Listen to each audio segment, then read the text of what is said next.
Welcome to Naturesque. I'm Michele Happy and I am in my backyard today. I'm sitting in front of the biggest rhubarb leaves I've had, I think, for many years. So it's pretty neat to have that as the backdrop. And my favorite wind chime is beside me as well. And sometimes when you can't get out too far, it's all right. Just like to come and sit on the grass in the backyard, and it's also really great just to be out here. So I've been out walking a lot in this last little while, trying to do a routine along with part of my health plan is to be walking pretty much every day. And I've been meeting a lot of neat people on my walks. And the other day when I was out, I was going down a street that was close to like a riverbank and close to the river itself. And I noticed there were deer in right on the boulevard, really close to a street. And I thought, wow, they're pretty tame. And as I kept getting a little closer, a woman came out of her house. She was carrying a bucket, and she walked closer to them and started to throw some of the items that were in the bucket onto the ground. So they were eating what was on the ground. And I asked her, she came back across the street, and I asked her, oh, what are you feeding the deer? And she said, those are carrots. So I know we're not supposed to feed wildlife, but I didn't want to steal her joy. So it was something that it looked like she was probably doing for a long time, because the deer had been conditioned to come out at a certain time of day anyway. So that was pretty interesting.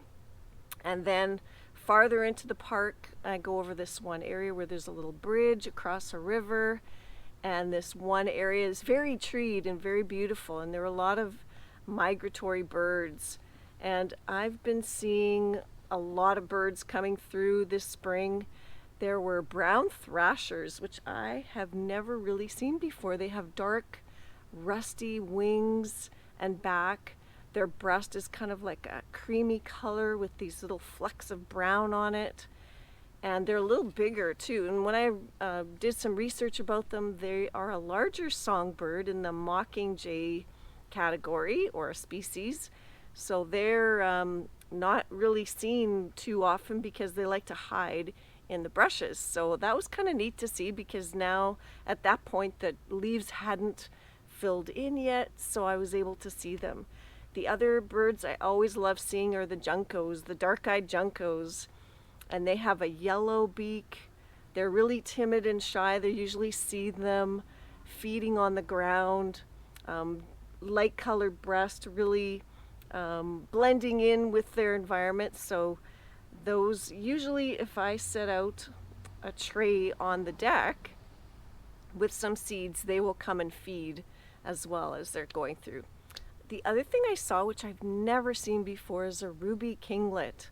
And it was just for a brief moment. I was going across this bridge, and if I'd have reached out, I could have touched it, because it landed right on the railing.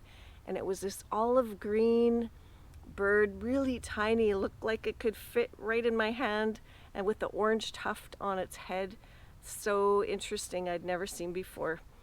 And so anyway, I'm walking a little farther into this other area, and I met someone, another guy, out in the treed area, looking up into the trees, and he had the biggest camera lens I've ever seen. It was probably at least 4 feet long. And so his t-shirt had Bird Nerd on it. So I was asking him what he was looking for. So he said every year he goes to this particular park and looks for indigo buntings.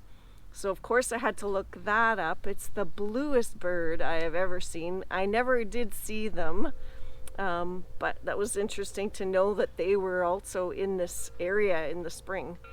And later that week I met another woman. She was actually sitting out in the park with her laptop, and she had her phone out. And I've seen her a number of times, so I went and kind of chatted with her as I walked by, and so we ended up having a little chat.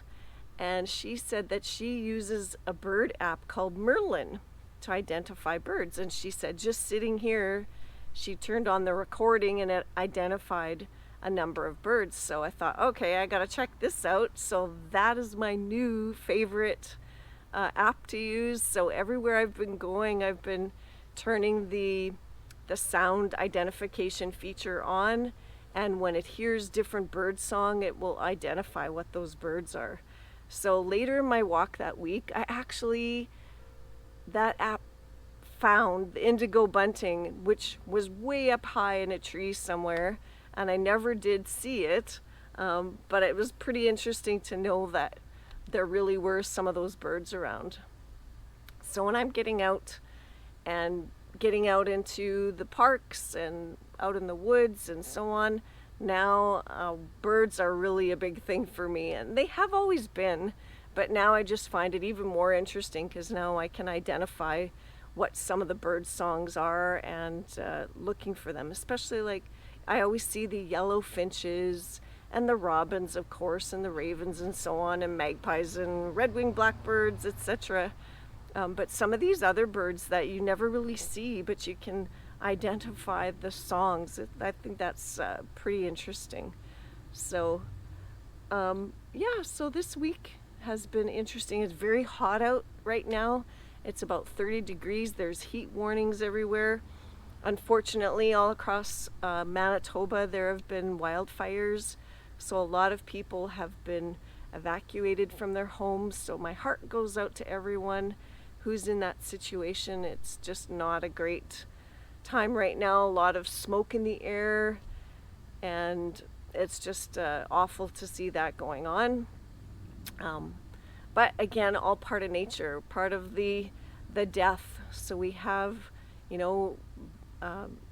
birth and death and rebirth, and part of the whole cycle is when things burn in a forest, then the new growth will come. But unfortunately, our belongings end up getting compromised by that, so that's super unfortunate.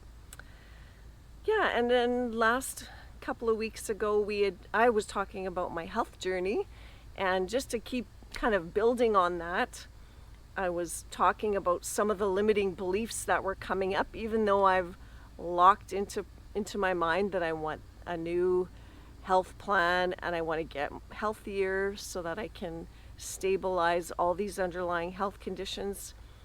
And some of the things that were starting to come up, even though when you make up your mind that you want to do something, the brain is still functioning with the limiting belief, so it takes some time to jog that free.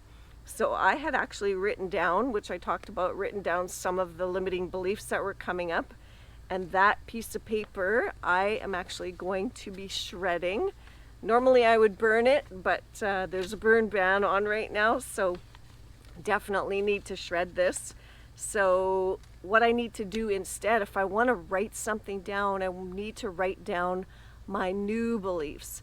So that would be things like, right now with perfectionism, it's so hot, oh wow, with perfectionism being kind of an underlying theme for me, my plan is to change that thinking pattern to, I am making progress one step at a time. It doesn't need to be perfect, so I'm always making progress. And I have the willpower to make these healthy choices. And my body will find health and balance and harmony. And I know that I was thinking I was the wrong age, like maybe I'm too old to make all these changes, but I am the perfect age. It doesn't matter if you're old or young or in between, we can always be the correct age and the right age to do different things. So I'm confident that my new decisions are gonna make some lasting changes. So I just need to do that one step at a time. Sometimes we think of doing different types of mantras or incantations, so to speak, to try and help solidify that. And I found that when I used to just try to do it without doing any work, that they really didn't do much for me. So now I'm noticing that if I'm making changes and I'm removing some of that limiting beliefs, that I can start doing some mantras that will help me to solidify these changes. So one thing that I like to do is with my morning yoga practice is at times I will breathe in a new belief that I want, and then as I exhale, I try to push away anything that I don't want.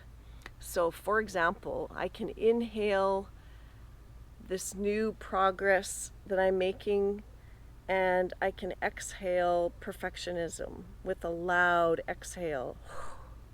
So inhale progress, exhale perfectionism. Or inhale health and happiness, and exhale doubt and fear. Inhale health and happiness, exhale doubt and fear. Inhale health and happiness, exhale doubt and fear. So that's some of the things that I like to do, and maybe that's something that will work for you. And as we go through this journey together, I will bring in and weave in a couple of different ideas that I use, and I think tomorrow I'm going to go out into the forest and I'm going to sing a mantra and see how that feels. It's nice to be really grounded and kind of see giving back to nature some of your own wishes and breathing new life into yourself. And actually sitting here on the grass feels amazing, and it is cooling off a little bit. So I hope you have a good evening, a good day, and can get out in nature and discover your Naturesque. And we'll be back next week. So take care and have a great day. Bye-bye.